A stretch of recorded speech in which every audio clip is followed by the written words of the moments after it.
unpack. We unpack. We unpack. Coming to you live. Boxingego unpack. Yeah.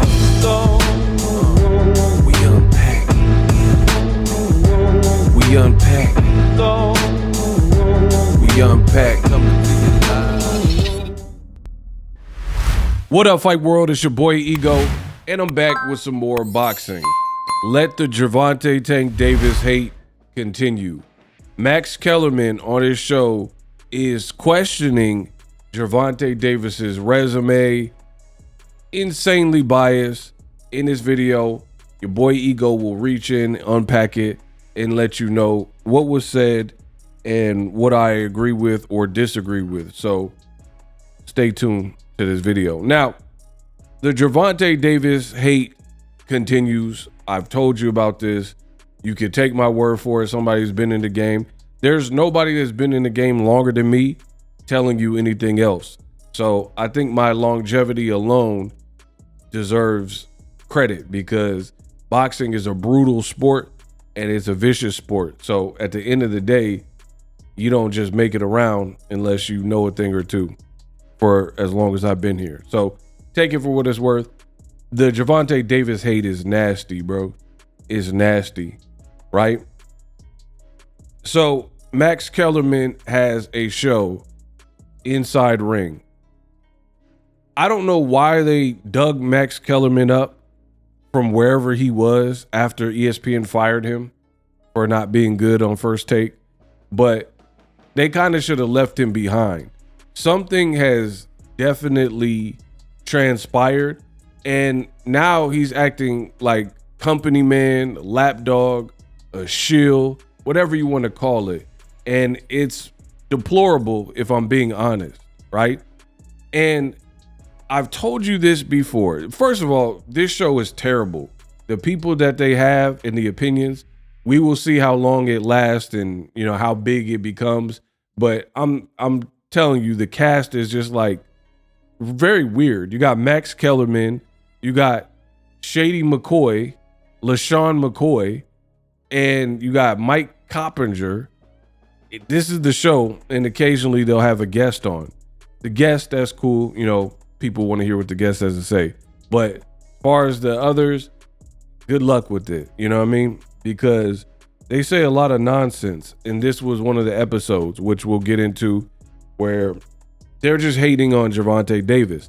Now, another reason, again, take my word for it. I don't really care. My paycheck is still going to be the same.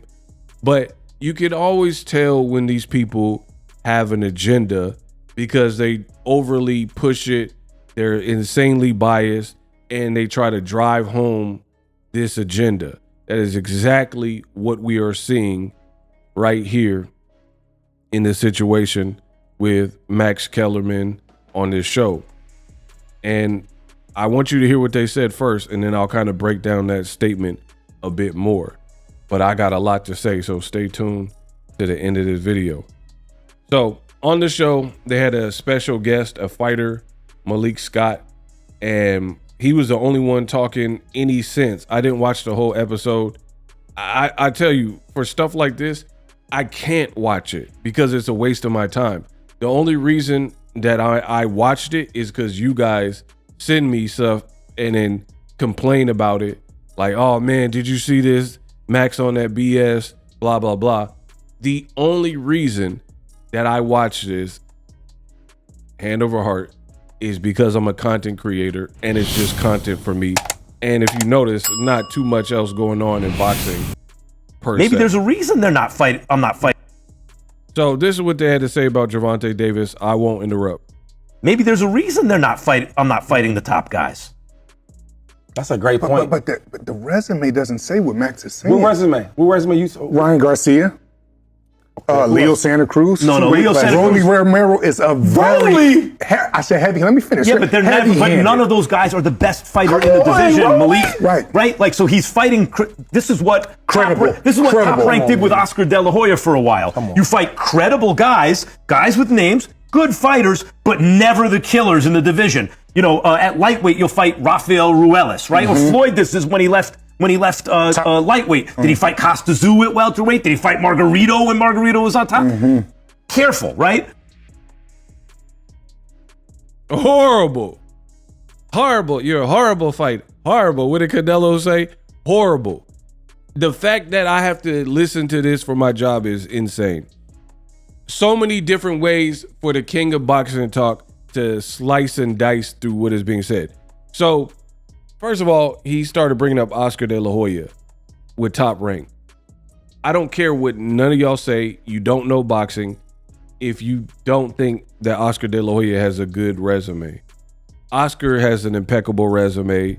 He's a 6th division champion. He's an Olympic gold medalist.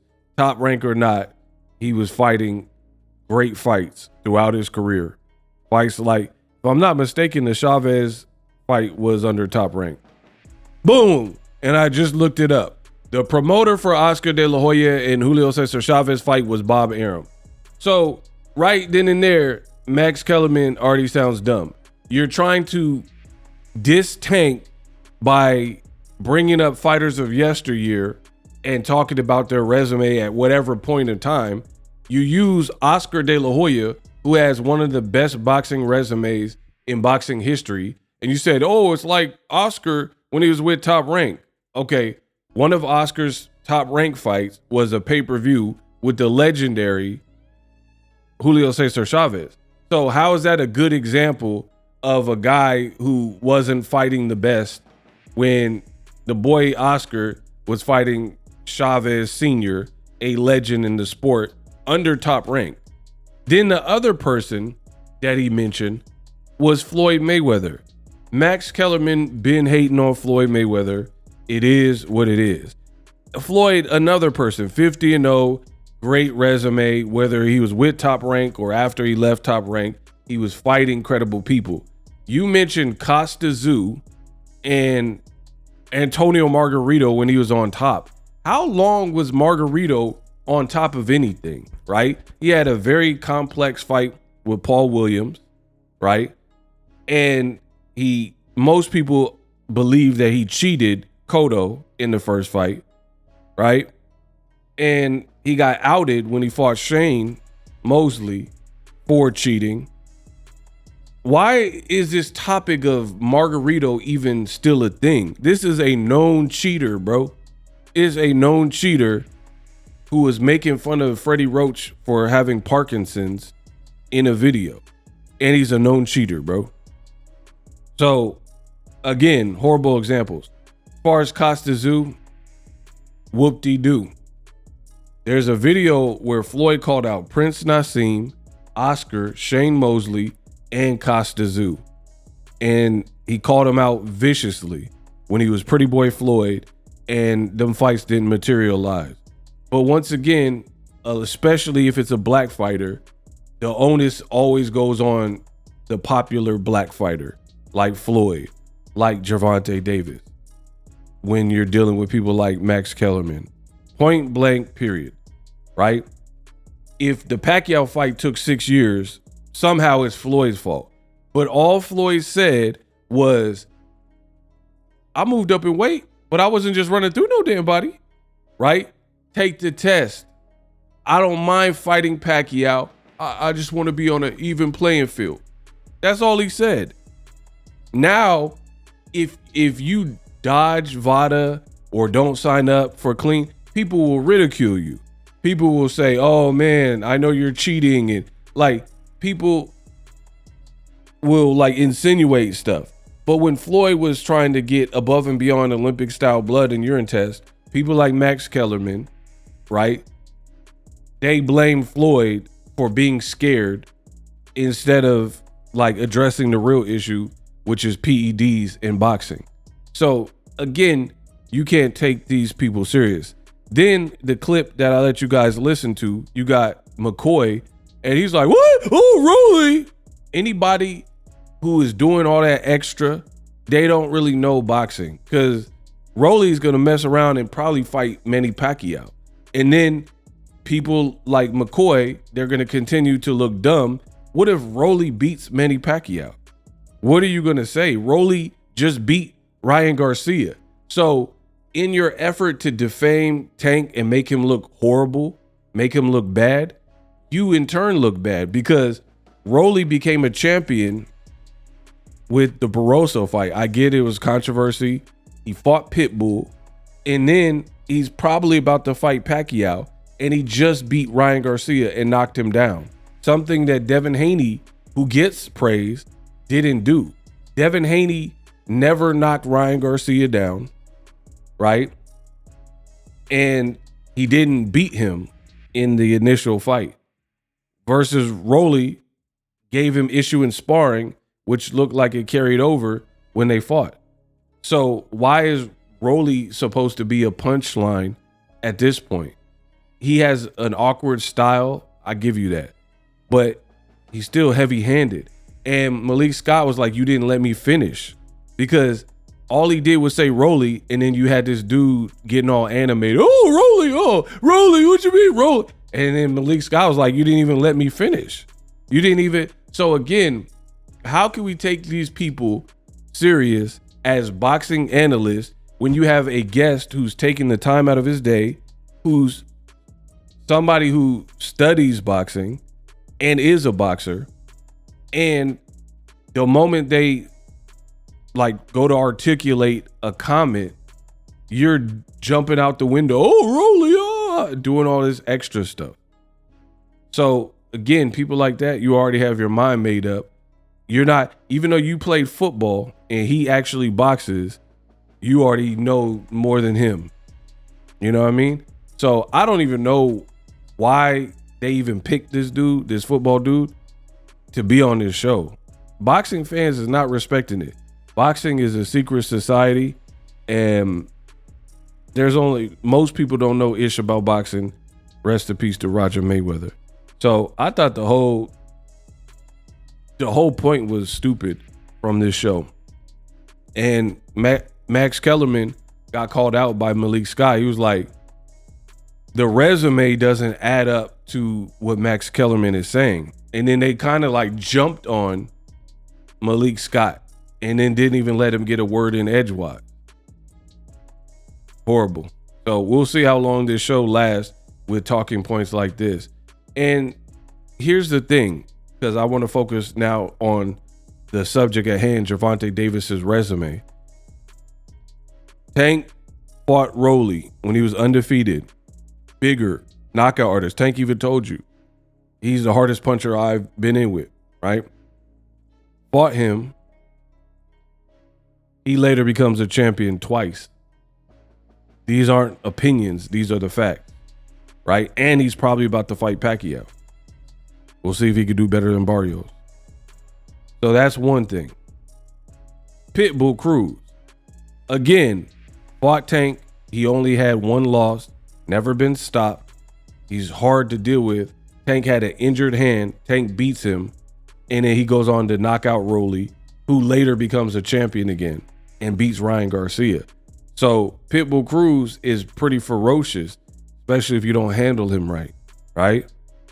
And again, Pitbull became a champion after that fight. Still to this day, he's never been knocked out. So we're going through Tank's resume, and you're supposed to be making it like his resume is horrible. But so far, both people he fought became champions. Ryan goes on to beat Oscar Duarte, right? And he ends up beating Devin Haney and then popping dirty. And any expert, I've seen tons of experts, right? And the experts are like, I doubt, a lot of people are saying, I doubt the amount of Ostarine that he had in his system is enough to have done exactly what the Ryan and Devin fight looked like. But Duarte, after losing to Ryan, beats Joseph Jojo Diaz, who Floyd Schofield is just now about to fight. And he just gave a tough fight with Regis Prograis and hurt Regis Prograis. Duarte knocked him out, knocked Jojo Diaz out. Then he fought Akhmedov, who gave Mario Barrios a tough fight. And then he fought Medueno, who gave Keyshawn Davis a tough fight. And then Oscar Duarte just beat Kenneth Sims, who's a quality fighter out of Chicago. So Ryan beating Duarte by knockout, pretty impressive, because you look at the run that Duarte's been on since, and nobody else is knocking him out like Ryan Garcia did. This is, again, Tank fought him when he was unbeaten. And again, all these guys are bigger than Gervonta Davis. So he beat Devin and he knocked out Duarte, who's on a tear right now. And other guys aren't knocking out Duarte. So what is the point of like trying to illustrate like Tank's resume is so horrible? I'm not getting it. Frank Martin, it remains to be seen, but I have a lot of faith that Frank Martin, who's moved up to 140, will do his thing, right? But that's kind of remains to be seen until it happens. So these guys are trying so hard to make it look like Tank has a horrible resume, but anybody who knows boxing, they respect it because they know what it really is. The other thing that I gotta add is, if you were this stickler for resumes, fine, so be it. But the reason we know these dudes are capped and they're hating on Gervonta Davis, probably for not working with Turkey, so maybe the assignment is to hate, and that's what it seems like. It seems like if you're working with that faction, like Ring and Turkey and stuff, they'll probably be a little bit more light. Like, for example, if you just really listen to the commentary, they're almost making Tank sound like he's a worse fighter than Canelo Alvarez is right now. So right then and there, that's already a problem. When you talk about Canelo, why aren't you talking about, man, you got beat up by a smaller guy who started at lightweight. You look like dog-ish. You had no jab throughout the whole fight. You made no adjustments. You've looked like this for several fights, but then these same people get on the panel and they be ussy-footing, right? I gotta watch myself. They be ussy-footing and they're like, oh, Canelo, he could come back and stuff, and they be coddling Canelo. But then when it comes to Tank, who doesn't work with them, doesn't really speak highly of that side, they're like, oh, what about Tank's resume and da-da-da-da.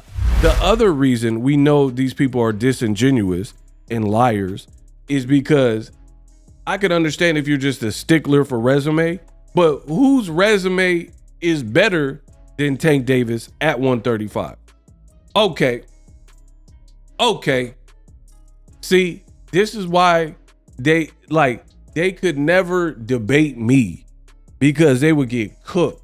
It's different being at a party and talking boxing and talking crazy versus being there with somebody who could call you on it and knows every fight you've seen, they've seen. It's a different proposition. And I promise you, if I was on that panel, they would be cooked. They would be cooked, and they know that. Deep down, they know that, right? So, again, let's run back that point. What about Keyshawn Davis? Is his resume better than Tank? He fought Medueno and didn't even look good in the fight. He fought Baranchank. He was not a good champion, right? He struggled and then got a no contest, no decision versus Albright.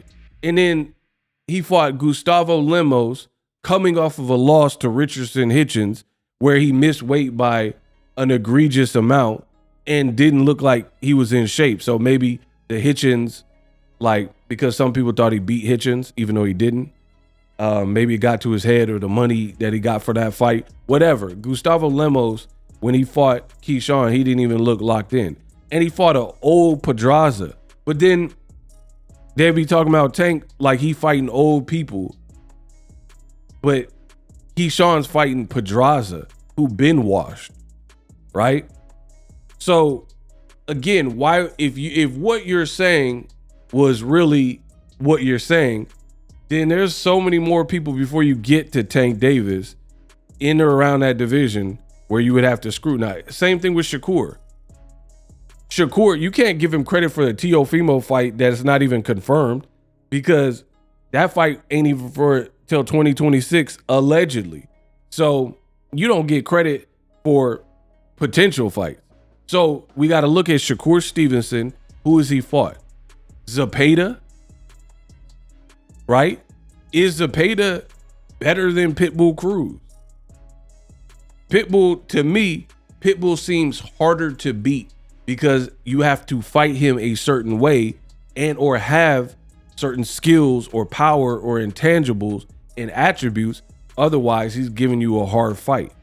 Versus Zepeda, he's super one-dimensional, and he was coming off of back-to-back like awful performances with Tevin Farmer. Why is Shakur getting all this credit for a Zepeda win, especially considering Zepeda struggled with Tevin Farmer, who Floyd Schofield knocked out in 1 round, easy work?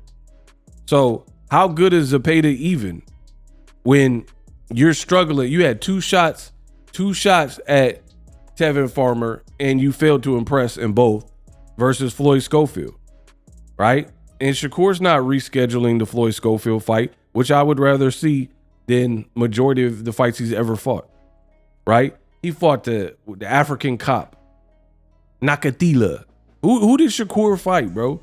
Robson Conceição, who lost after to Oshaki, right? And robbed him the first time.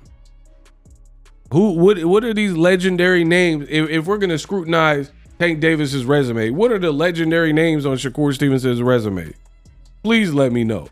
But again, Max Kellerman and his panel, they're only focused on Tank. So it's an agenda, and it's very easy to see, because if you're being real, then you would just keep it real across the board. You would be like, Keyshawn Davis's resume is trash. Shakur Stevenson ain't fought nobody really, right? And then you would talk about Tank. But they're focused on Tank. So I've already told you, Tank face of boxing. You mention Tank, you're gonna get clicks. Why do these people, from content creators to YouTubers to Max Kellerman and crew, they have so much disdain for Tank Davis, but they can't stop talking about Tank Davis? How corny is boxing and the people in it when you dislike everything Tank? His resume sucks, you're saying. You don't like the Jake Paul fight, but all you're talking about is Tank.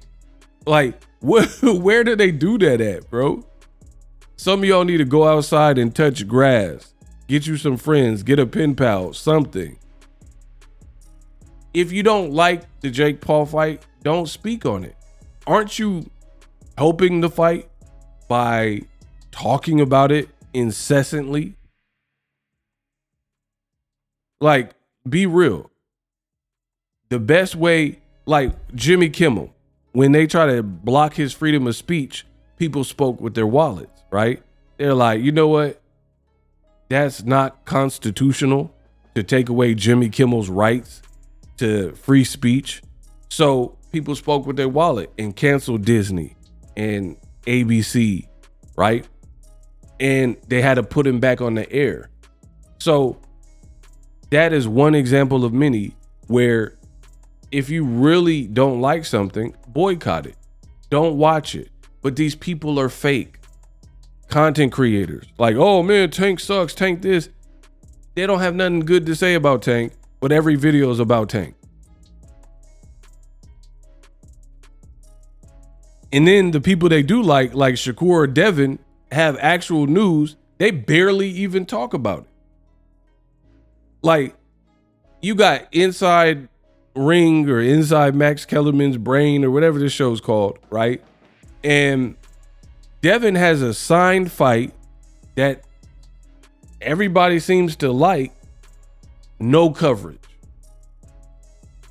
He's fighting Brian Norman, and I guarantee you, if you go to Inside Ring TV show or whatever, there's more content about Jake Paul and Gervonta Davis, right? Or stupid stuff like, would Terrence Crawford beat Floyd Mayweather in some mythical matchup that's not gonna happen, right? This is what's wrong with boxing, people, because you're being served content and it's just redundant and it's a waste of everybody's time. Again, we know you're trolling Tank and you're trying to put the scarlet letter on him. His resume, there's nothing wrong with it, bro. But it's fashionable to do it, so these people do it for clicks. No more, no less. But the funny thing is, all this stuff, what they don't realize is you're only helping him grow. You're only bringing light. Like when people are like, oh, Tank said he's going to retire. Oh, Tank's mad and Tank's acting weird at the press conference. And Tank's resume is still Tank. Gervonta Davis. So his name is, so Jake Paul already does a better job than like 99% of actual boxers selling the event. And then these other dudes can't get enough of Tank and can't keep his name out their mouth. So what do you think is going to happen when the Jake Paul and Gervonta Davis fight actually happens? When Jake Paul's going to do these gags to sell the fight, Tank's going to do whatever he does, and then the people who don't like Tank or the people who like Tank, they're all talking about him the same. So looks pretty corny to me, and they didn't do a good job of illustrating how Gervonta, his resume is so lacking. See, the difference between me and y'all is critical thinking. Some of you guys will hear a point and be like, yeah, that makes perfect sense. And either you don't know enough or you're okay with just being coached on what to believe and you don't know enough to challenge it, or you just have hate in your heart. So it just seems like, yeah, this is right. I don't like Tank, and this is a confirmation bias for me. And that's all it is, right?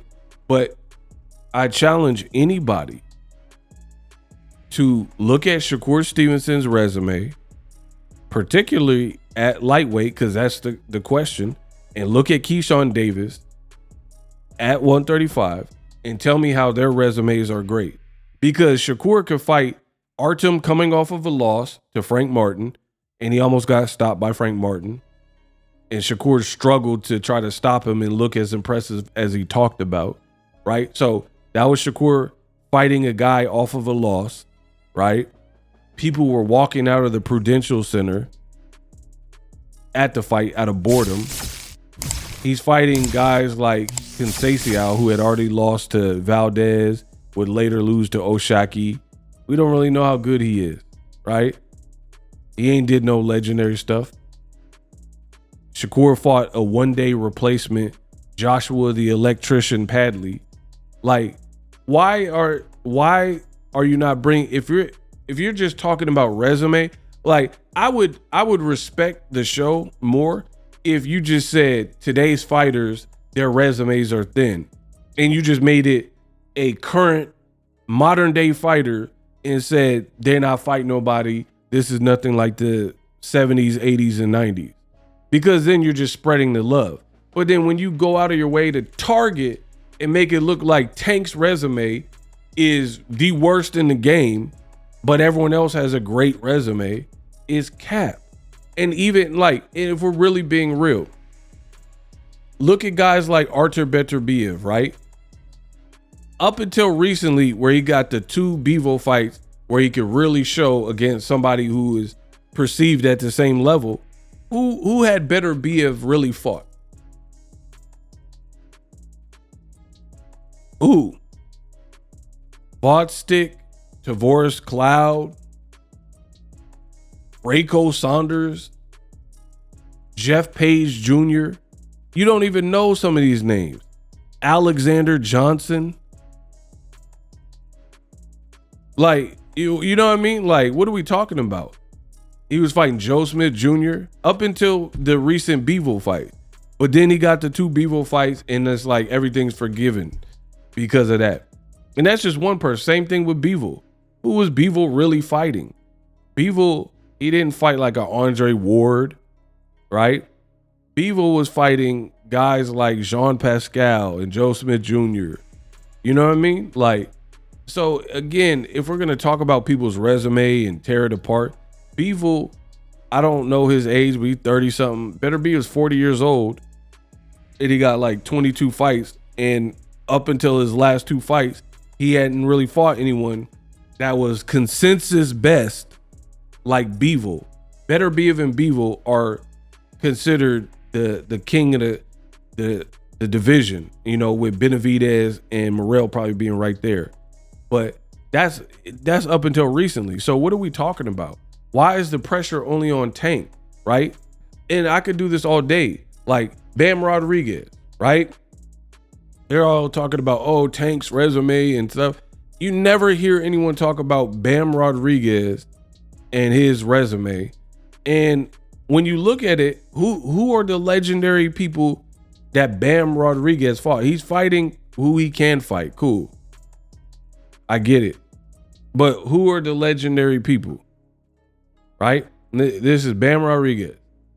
22-0. He's 25 years old. So 4 or 5 years younger than Tank. This is a good fight. The Martinez, I know, dude. That's a good fight, but he hasn't fought him, so I can't give him credit for a fight he ain't had yet. That's not until the David Benavidez card. Like, look, this is who he's fighting. For Lufa Pad Kafua.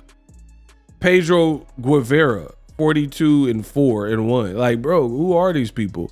Then you fought Estrada, who was a legend in the game, but he was also inactive and 40 years old, right? So he's like an older, like 35. He's 35, excuse me, not 40, but he's 35. But in them little divisions, look at how many punches they throw per round and look how many fights he has, right? He has 339 rounds. So these guys tend to age different and quicker because they're throwing so many punches.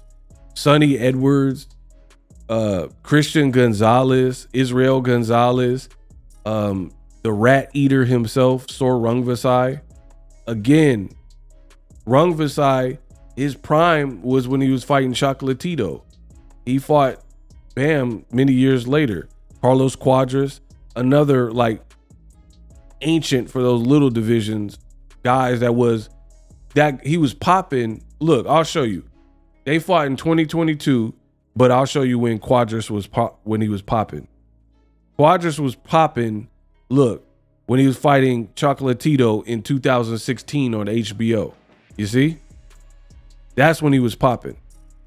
So he was like 6 years out of prime. And then the next year he fought Estrada. And I think he already fought Estrada before that. Oh, he fought Rungvisai. Look, so his prime is like 2014 through 2016, 17. That's when he was really like a notable fighter. But again, he didn't fight Bam Rodriguez up until 2022. You know what I mean? So Bam is young and in prime and a good fighter. You know, let's be real. He's a good fighter. But imagine being a good fighter and you're fighting faded legends of your division. You see what I'm saying? So the boxing game has a lot of politics, and you got to really know boxing because there's a lot of people who are trying to lead you astray, and it's sad. Like, oh man, Tank, let's put Tank's I'm really about that. Put Tank's resume. He fought like multiple undefeated fighters, bro, in a row. Tell me who else is fighting that many undefeated fighters in any division, and not like Better Be fighting Bivol, and he was like the same guy because it's the same resume. I'm talking about different people. I'm really, look. So Lamont Roach, he's a good fighter. Tank fought, even if it was a draw. Frank Martin was undefeated. So Roach had 1 loss and 1 draw. Frank Martin was 18-0. Garcia was 23-0. Hector Luis Garcia was undefeated, 16-0. And Rolly was 14-0. Pitbull Cruz had, like Lamont Roach, 1 loss and 1 draw, but 22 wins. Barrios was undefeated, 26-0. What are we talking about? Leo Santa Cruz had 37 wins, 1 loss, and 1 draw, just like Lamont Roach and Pitbull, right? So everybody Tank's been fighting from, Gamboa had 2 losses out of 30 fights, right? And one of them was Terrence Crawford. Not really, I mean, Crawford beating Canelo and Errol Spence. So that's not bad. So since 2019, nobody that Tank has fought has had more than 2 losses. Right? Look. 2, 2, 1, none, 1, none, none, 1. So what are we talking about? Again, I guarantee you if I pull up Shakur Stevenson, he don't have that many years of fighting people where the max amount of losses they have is 2. Right? And then there's other politics because Zepeda should have been off a Tevin Farmer loss. Okay, so Shakur, Zepeda was 33-0. The Electrician was 15-0. Hartunian was coming off a loss. De Los Santos coming off a loss. Yoshino was undefeated. Conceição was coming off of a loss. He had a loss. Oscar Valdez was undefeated, and Jamel Herring. So he fought some guys that didn't have many losses as well. But look at the names, bro. Like for real. Be real. Look at the names and tell me what you think. We'll leave it at that.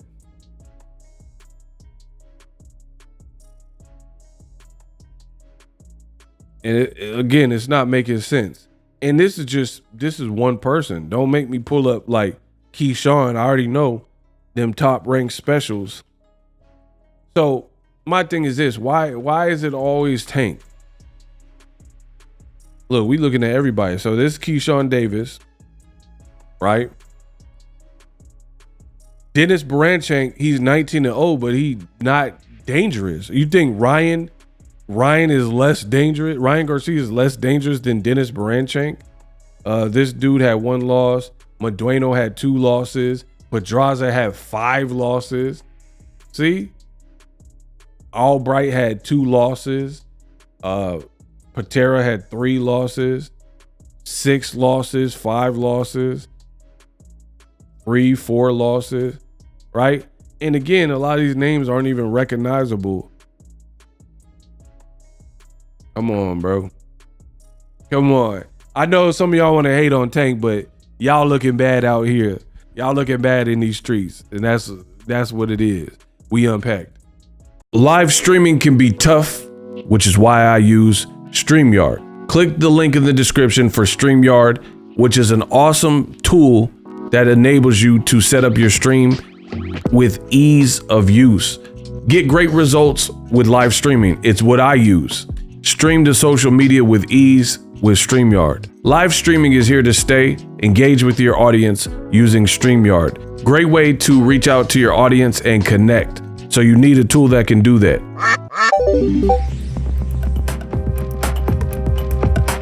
If you're new to YouTube and you're struggling to get views, one tool I can provide to you is TubeBuddy. I've been on YouTube over 10 years. I use TubeBuddy daily to crank out videos just like this one that you're watching. Learn how the pros do it with TubeBuddy. YouTube receives a lot of traffic, which also means a lot of creators, a lot of people putting out content. So you need to learn the ropes so you know how to separate yourself, especially if you're new, but even if you're a pro, use TubeBuddy. The link is in the description.